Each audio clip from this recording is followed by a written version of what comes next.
17 नवंबर 2021 का वो दिन जिसके बारे में सोचकर आजकल दिल्ली की सत्ता पर बैठी आम आदमी पार्टी की रूह कांपने लगती होगी। यही वो दिन था जब दिल्ली में नई शराब नीति को लागू किया गया था। शराब कारोबार में माफिया खत्म करने की नीयत से लागू की गई इस नीति ने अब तक आम आदमी पार्टी के एक प्रमुख नेता को तो सलाखों के पीछे डाल दिया है और अब ये तलवार अरविंद केजरीवाल के सिर पर लटक रही है। नमस्कार, मैं हूं मेहंदी गर्ग और आप देख रहे हैं फुल एंड फाइनल।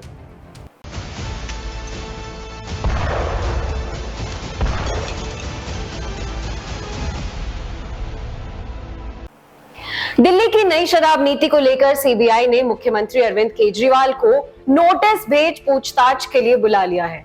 बता दें कि सीबीआई की तरफ से केजरीवाल को समन भेजा गया है और 16 अप्रैल को केजरीवाल को पेश होने के लिए कहा गया है, जिसके बाद से आम आदमी पार्टी लगातार ही केंद्र सरकार पर पलटवार करती दिखाई दे रही है। बता दें कि इस नीति को लागू करते वक्त आम आदमी पार्टी का कहना था कि शराब के कारोबार में माफिया राज को खत्म करने में यह नीति बड़ी सफलता की तरह होगी, लेकिन कुछ वक्त बाद आरोप लगने लगे कि शराब के लिए लाई गई ये नीति माफिया राज को खत्म नहीं कर रही है, बल्कि अब उसकी सूरत बदल गई है। जुलाई 2022 में तब के मुख्य सचिव ने एलजी वीके सक्सेना को एक रिपोर्ट भेजी और कथित शराब घोटाले में आरोपों से घिरा जो पहला चेहरा सामने आया, सरकार में उसकी हैसियत नंबर 2 की थी। दिल्ली सरकार में डिप्टी सीएम मनीष सिसोदिया, जिनकी छवि नेताओं के बीच अब तक सफेद पोश की बनी हुई थी, उस पर शराब घोटाले के छींटे पड़ चुके थे। यहीं से यह साफ हो गया कि यह घोटाला किसी आइसबर्ग की तरह है, जो जितना ऊपर दिख रहा है उससे कहीं ज्यादा नीचे है। एलजी ने इस मामले की जांच सीबीआई से कराने की सिफारिश की थी, जिसके बाद सीबीआई ने 17 अगस्त 2022 को केस दर्ज होने के बाद जांच तुरंत ही शुरू कर दी थी। बता दें कि इस केस में मनीष सिसोदिया समेत 15 लोगों को आरोपी बनाया गया था। इतना ही नहीं, 22 अगस्त को ईडी ने आबकारी नीति में मनी लॉन्ड्रिंग का केस भी दर्ज किया था। करीब 6 महीने की जांच के बाद सीबीआई ने मनीष सिसोदिया को फरवरी महीने में गिरफ्तार किया और तभी से ही वो सलाखों के पीछे अपना वक्त गुजार रहे हैं। इन सभी झमेलों से सीएम केजरीवाल अभी तक बाहर थे, लेकिन अब सामने आई कहानी एक फोन कॉल की, जिसके एक सिरे पर कोई और नहीं बल्कि खुद सीएम अरविंद केजरीवाल बैठे थे। ये एक वीडियो कॉल थी जिसके जरिए सीएम केजरीवाल ने एक शराब कारोबारी को दिल्ली आकर काम करने के लिए कहा था। इस कहानी के सार्वजनिक होते ही इस पूरे मामले में अरविंद केजरीवाल भी घिर चुके हैं। केजरीवाल अब लगातार प्रधानमंत्री मोदी को लेकर आक्रामक दिखाई दे रहे हैं।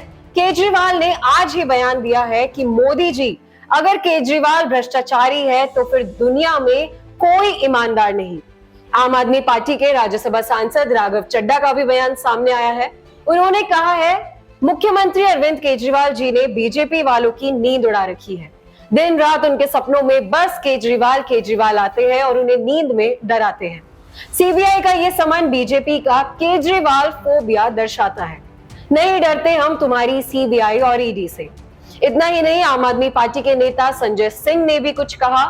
उनका कहना है, अत्याचार का अंत जरूर होगा। जिस दिन दिल्ली की विधानसभा में दिल्ली के सीएम केजरीवाल ने कहा था कि देश के पीएम के दोस्त की कंपनी में लगा हुआ काला धन नरेंद्र मोदी का है, उसी दिन मैंने उनसे कहा था कि अगला नंबर आपका यानी अरविंद केजरीवाल का है। ये लोग जतन करेंगे पीएम का भ्रष्टाचार दबाने के लिए।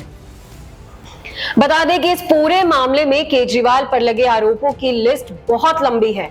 जांच एजेंसियों के मुताबिक इस घोटाले की हर कड़ी अरविंद केजरीवाल से जाकर जुड़ रही है।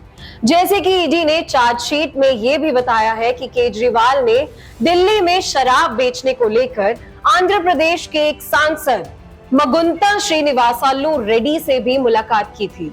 रेड्डी वाईएसआर कांग्रेस पार्टी के लोकसभा सांसद हैं। केजरीवाल ने उन्हें नई शराब नीति के तहत दिल्ली में बिजनेस करने का ऑफर दिया था। इसी तरह कई दूसरे लोग जो इस घोटाले में कहीं ना कहीं शामिल हुए, वो इसलिए ही हुए क्योंकि उन्हें सीएम अरविंद केजरीवाल से भरोसा मिला हुआ था। इसके अलावा जांच एजेंसियों के मुताबिक पहले मनीष सिसोदिया ने एक फाइल तैयार की, जिसमें शराब कारोबारियों का प्रॉफिट मार्जिन 6% की जगह 12% यानी कि 12% करने की बात लिखी। बाद में ये फाइल बिना किसी परेशानी के नई शराब नीति के साथ लागू हो जाए, इसके लिए अरविंद केजरीवाल ने अपने ही घर पर एक मीटिंग रखी और वहां सत्येंद्र जैन और मनीष सिसोदिया की मौजूदगी में उस समय के सचिव रहे मनीष सिसोदिया जो अफसर थे, उनको ये फाइल सौंप दी गई और इसे लागू करने के लिए तुरंत से तुरंत कहा गया। अब सीबीआई ने इन सभी आरोपों की कड़ी से कड़ी जोड़ ली है और 16 अप्रैल को इन्हीं आरोपों पर सीएम केजरीवाल से पूछताछ होने वाली है। अब 16 अप्रैल को अरविंद केजरीवाल के साथ क्या होता है, ये देखने वाली बात होगी। भारत आज की इस पूरी खबर पर बनी रहेगी नजर, इसलिए हर अपडेट जानने के लिए भारत आज को आप जरूर सब्सक्राइब करें। धन्यवाद।